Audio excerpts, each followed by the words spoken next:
Hi, everybody. Welcome to Discover College Soccer. Today, I'm lucky enough to be joined by Coach Jane from Missouri S&T. Welcome, Coach. Hey, how are you? Doing well, thanks. Thanks for joining. Uh, Excited to have you on. I know you guys just kind of wrapped up your season, so I'm guessing hot and heavy into the recruiting trail. So, when is it that you guys are really starting to talk to players? What year in school are they? Where are you at with your 23 class? What's that look like? Sure. So, being a Division two school, we are maybe more limited than some other divisions. So do obviously have to wait till June 15th, going into their junior year, so after their sophomore year. And that's typically when we might start some of the initial conversations, just getting to know players and their interests, what they're looking for. But I would say it generally really ramps up into your junior year, especially in the spring, headed into your senior year. Looking at our 23 class now, we're about halfway done with a lot of players really approaching a decision by the end of the calendar year, like before the Christmas holiday. So I think we're in a pretty good spot, but we're also open and understand that everyone's timeline's a bit different. So if someone comes along later on, there may still be an opportunity as well. Okay. Well, it being kind of kicking off the showcase and tournament season, are kind of must-see tournaments and events that are on your list for the recruiting trail? Definitely. So far after our season, we've seen one ECNL event. There will be a Girls Academy event that we'll attend in next year in the spring and summer of 2023. We'll be attending Castle, which is the North Carolina showcase. It's a pretty selective one coming up. So yeah, I guess just ones where there's a good pool of qualified teams where hopefully you can see multiple players in a single occasion as opposed to having to go to one game where you may not have as many opportunities to see players that would be a good fit. Okay. Now, what about camps? Do you guys host your own? Do you and your staff work others? How important are camps to your recruiting process? Yeah, we just actually did a camp yesterday. So that one was hosted by a different organization. It was at SIUE in Illinois. And that was one of those where there's multiple coaches there who are working the camp and whatnot. We have one of our own occurring at the end of December. And then looking into the spring, there's a couple of ID clinics that we'll plan to attend as well with more of the focus on the 24 class. So it's really crucial. I think it's a great way that players can express their interest by making the effort to attend a camp where a coach that they know will be, as opposed to the coach always having to attend a game or a showcase where the player is already going to be. For sure. Well, whether it's at a camp or clinic or a tournament, when you're looking at players, kind of what's that hierarchy of things that you're looking for, whether that's on the field stuff or off the field stuff? So I think there's some key things that you notice right from the start. How are they interacting with their teammates? How are they interacting with their coach, the referee? Just those initial things that hopefully are not a red flag where there's disrespect, dissent, a bad work ethic, anything that you just know wouldn't be a good part of your program or wouldn't be good for your culture. Beyond that, you want them to be able to perform at a high level, something where you feel like they could come into your program and pretty immediately make an impact and not need an immense amount of time to adjust to the speed of play or the physicality or whatever that may be. And yeah, ultimately, I think another big part of it is the classroom as well, especially being an academic institution like we are, where it is pretty challenging. The course load is pretty difficult. That's something we also have to take into consideration because it is a major part of them being a student athlete, not just an athlete. For sure. Well, when it comes to hearing from players and being exposed to players, I'm sure you're not just going to tournaments and randomly watching games. What is it that you're looking for when a player reaches out and really kind of what sets them apart in terms of someone you're going to look further into? Sure. So obviously year is important. So understanding where they are in the recruiting process. If they have film available, I think that's a great way to open the door just to get a sense of what their abilities are, what kind of player they are. And I think the way that they craft a communication to us, like an email or whatever it may be, the more effort that they put in, the more customized that it is, I think that stands out among the masses of emails that you may get. And we've even seen some recently that are like a little bit funny, like must see player, can't miss. And they're like talking about themselves, but it did stand out. So just ways to make it a bit more unique because we do get a ton of emails and you can tell a lot of them are copy and pasted from like the same template. So trying to make it as specific to the person as possible. Yeah. Well, mentioned this to you earlier. Love following you on TikTok, and we try to clip some of the answers you'll give and post them as TikToks later on. Awesome. But what can a player do with regard to social media, whether to help them stand out or tips to make sure they don't stand out in a negative way? Yeah, that's the crazy thing about social media. It can go both ways, and coaches are actively looking on both sides of it as well. So, big platforms that I think we've seen recently sort of arise are Twitter and Instagram as almost creating like a portfolio as a player of additional highlights, a bit about their personality, any upcoming games.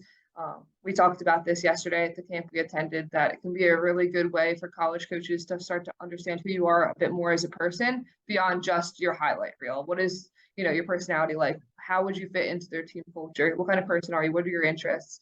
Because that's important to the college coach too, beyond just, what you can do on the field. They want the comprehensive picture. So Instagram, Twitter, both really good resources. TikTok is obviously one that I use, and it can be helpful as well. But any sort of platform, I think, where you can represent yourself in a positive light can be a good resource, or just, string to your bow to have accessible if the coach was interested or wants to learn more about you. Things to avoid, obviously, are, and we literally, a coach said this yesterday, is like, if you see a player who's 16 years old and just going out drinking, like, that's probably not the message that you want to give. And everyone laughed, but like, it's a reality. It does seriously happen. So just, avoiding the obvious red flags: drinking, drug use, even like profanity, really like extreme posts about, your personal views. Sometimes they may not match what the school represents or what the coach is looking for. So just doing your best to keep it professional, like you would if you were applying for a job. It's a very similar process. Ensuring that, it's positive representation. It's who you want to be in your best light, and keeping those other parts of your life a bit more private, where it could be seen as, something that maybe a coach doesn't want to be incorporated into their program. Yeah, great advice. Well, let's talk a little bit more about the school itself. Folks who may not be familiar with Missouri S&T, but as a parent, one of my first questions is always going to be, okay, what's this going to cost me? I'm not holding you any hard numbers here, but can you just Okay. give me an overview of kind of the overall cost, financial aid, academic money? What does the athletic money situation look like? Just kind of nuts and bolts of Sure. what that is. So we are a institution where the costs are different in state and out of state. So that is a pretty significant difference. And generally there are additional scholarships for out of state students, which try to bring it a little bit closer to in-state costs. For an in-state student, when you're looking at tuition, room and board, all of the fees, you're probably looking at somewhere between like $20,000 and $25,000, all in, before you start to really chip away at that with scholarships. And on the out-of-state side, it's close to double, but there are more and greater scholarships given. So it does somewhat balance out, but typically in-state slightly cheaper. For athletic scholarship, there are a couple of different ways it can be broken down. We have different pots of money that we're able to give. We have certain scholarships that are only for out-of-state students, like a waiver that could help them get closer to in-state costs. And then there's other bits and pieces that depend on the student and kind of their athletic performance. And also there's some unique to like major, where they're from, diversity, those sorts of things. So the major part of their scholarships really comes from academics, and that's where you're going to get the most significant amount, I would say, of money to really across the board. That's kind of where it's more standardized and there's more opportunity. In state, you can cut away almost like half your costs, and out of state, it's almost double that. So that's really where you're looking at, if you're focusing a lot of your energy, the amount of scholarship we have on the athletic side is generally smaller, at least at our school. And just being a women's soccer program and that sort of thing, it may be different in different sports, but we don't have, an immense amount of funds being a Division II school to give everyone a full ride. And I think that can be a common misconception. So focusing the energy on athletics or academics and ensuring that's also being taken care of, because that's where, for us at least, we can really help utilize that amount of money as a selling point that, that's, if you're putting the work in the classroom, that's going to really benefit you, and it's going to reduce your costs pretty significantly. For sure. Well, there's probably some folks out there who have never heard of Missouri S&T. So can you kind of give us some of the inside scoop? What are some awesome things about the school that maybe we're not going to learn just by visiting the website? Sure. So obviously we're more of a science and engineering related school. The male to female ratio is pretty interesting. So it's a 1-to-4 ratio for every one female. There's 4 males. So that kind of lends to the majors that we have available, but it's a cool thing as a female sports program, I think, because we have a lot of pretty cool women who are in this field and trying to do a really good job. Something unique about us is our St. Patrick's Day celebration is absolutely insane. It's a whole week long thing. Kids have off class. We can't have practice. It's a whole break outside of spring break where there's parades, concerts, all these different events because patron saint of engineering is St. Patrick. So that's kind of the relation there. But it's a cool place. It's a good sized campus, really comfortable. There's fraternities, sororities, it's a small town. So they keep you involved with those sorts of things. And it's pretty picturesque, I would say. It's pretty naturey. There's hiking, there's rivers. The Ozarks aren't very far away. So it's a unique place in that way. I think it's comfortable, it's homey, and it's a good place both academically and for competitive sports. Well, speaking of academics and competitive sports, how do your student athletes really balance the pull of both of those things, and what kind of support mechanisms does the school offer to help? I would say here is really challenging. So it is difficult to balance. That's something that we have to be very cognizant as coaches to understand when we can really push and when we may have to ease up because there are multiple demands on our student athletes' plates. For us, it's kind of having that mutual understanding. We do a lot of surveying, a lot of asking questions, understanding when their workload is higher, how can we manage it, how can we help you? And the school has a lot of resources available as well, like tutoring, counseling, all of those sorts of things, because it's known that it is difficult.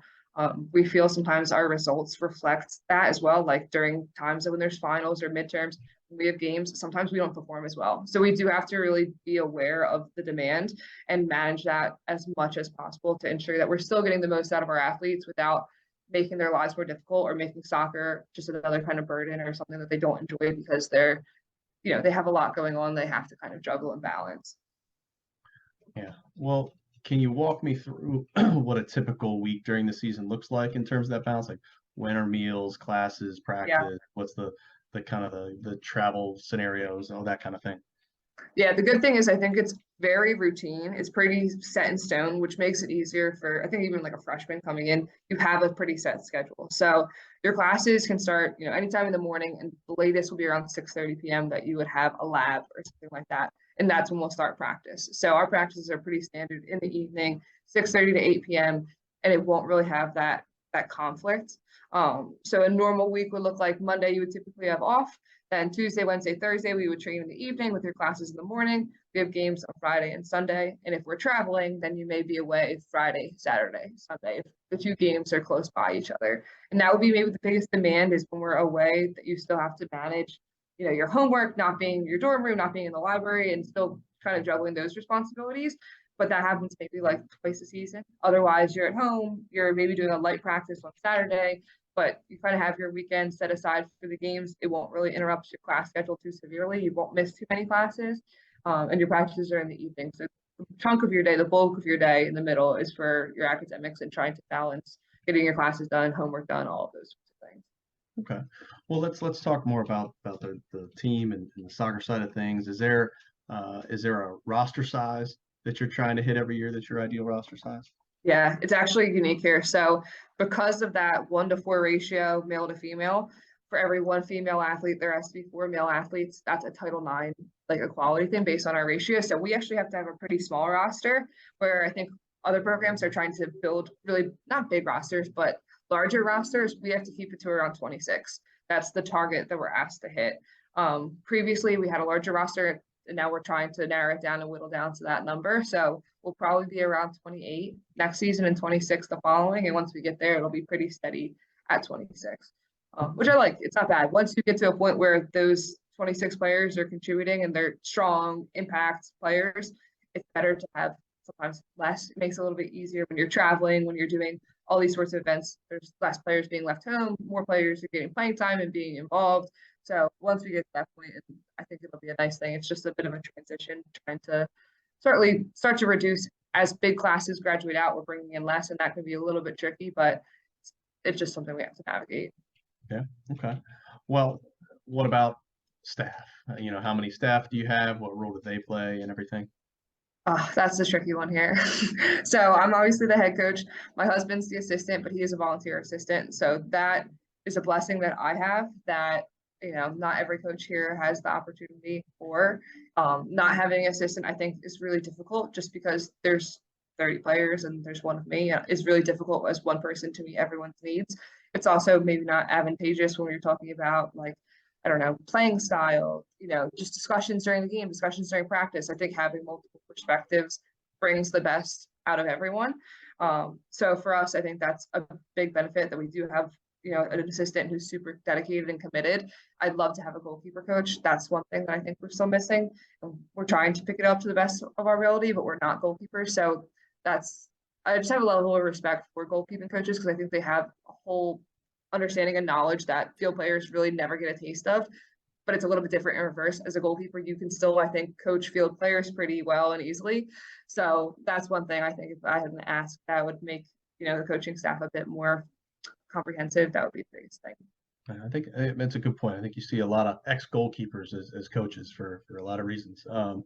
Well, so you mentioned, talking to players and that kind of thing. So can you describe your style of coaching and your team style of play? Sure. So coaching style, this is always a tough question because I have an opinion on it, but I'd love to hear what my players say sometimes as well. But I like it to be somewhat collaborative. I don't want to be the dictator. I don't think we as a staff want that. We want them to have input, to have say, to feel like they're contributing and their thoughts are valued, and that it's not just it has to be this way because it's this way. Like they see things as well, and they also have experiences that we want to take into consideration. So we do want there to be open communication. I don't want it to be something where they feel like they don't have, I don't know, input or an opportunity to craft their soccer experience how they would like. But as for like tactically, we're pretty flexible this season. We played a 4-4-2 diamond based on personnel. That's probably not necessarily the thing that we want to do every year. I think the formation is just a starting point. It's the kind of the pieces that you have, and how it looks at one point and may be very different at a different phase of the game, a different point in the game. So the playing style, the objectives, our principles, I think are really what we want to remain the same regardless of the shape. But we'd like to have central dominance. We want to be able to keep the ball. We'd like to build out of the back without it being redundant and just unnecessary level of passing. We want to play forward. We want to, contribute to the attack, have outside backs join, have other players join, create overloads, be somewhat direct in that way of getting forward and keeping the ball in the opponent's half. That would be the objective if we could all the time. Doesn't always look like that, but that would be the goal, to really try to be, make it really difficult on the opponent and keep it in areas that we feel are dangerous and create opportunities to score that are fun to watch, creative. It's a good brand of soccer. That would be the goal. Okay. Well, obviously the season's over now and you got a ways to go before you hit August. So can you just give me a rough outline of what the rest of this off season looks like? What are your players doing now between now and then? So right now we're doing something pretty low key. We're playing futsal as a team, and they're in little subgroups, and they're just playing like a round robin style weekly. So that's just something to kind of keep them involved without overwhelming them with soccer, because I do want them to kind of take a step away, focus on their academics, fall back in love with it, so that when we go back into the spring, they're feeling refreshed and recharged and ready to go.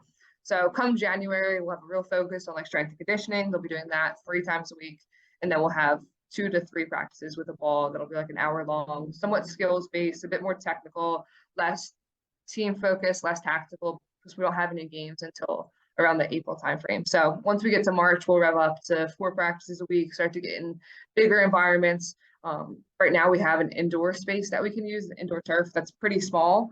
So it doesn't really lend to doing anything too large. It'll be a lot of small sided play, but once it's a bit warmer, we can expand out into a full field, a bigger field. I think we'll talk more tactically and be able to do that while still keeping the strength and conditioning a bit higher than in the regular season. So they'll be doing more of that, a bit more of individual focused, individual skill work, less team focused until we get to the point where we're playing those couple of games where we hope to try new things and see if we can start to build with the players that we have before we bring in the next class. Okay. Well, we've talked about a lot of different things, and I always like to end these the same way, and that's what didn't we talk about? What else would you like us to know, whether that's about recruiting, about the team, about the school, or anything else? I leave you with the last word. Oh, this is a tough one. I don't like when it's on my plate. I don't know. There's nothing I feel like that we've missed. Well, hey, that in I think 120 some interviews, that's a first. I've got Oh, somebody who doesn't God. have anything. Well, any advice then to any high school freshman, Sure. sophomore, junior as they embark on this journey?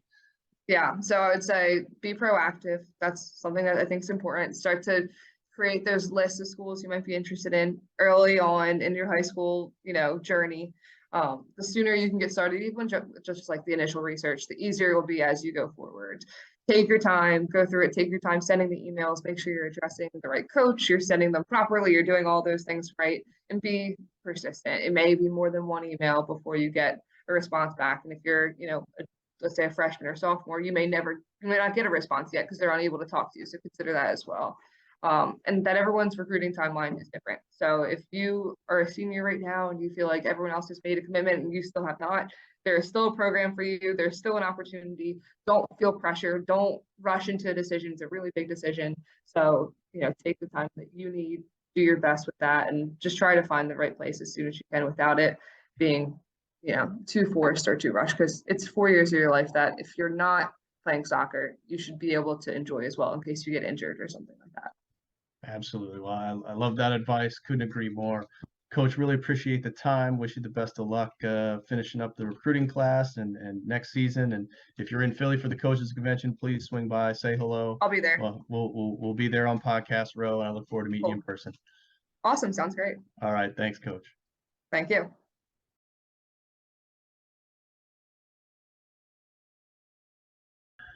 The 2023 United Soccer Coaches Convention is coming up fast, and you don't want to miss it. The largest gathering of soccer coaches, administrators, and fans in the world is coming to Philadelphia from January 11th to the 15th.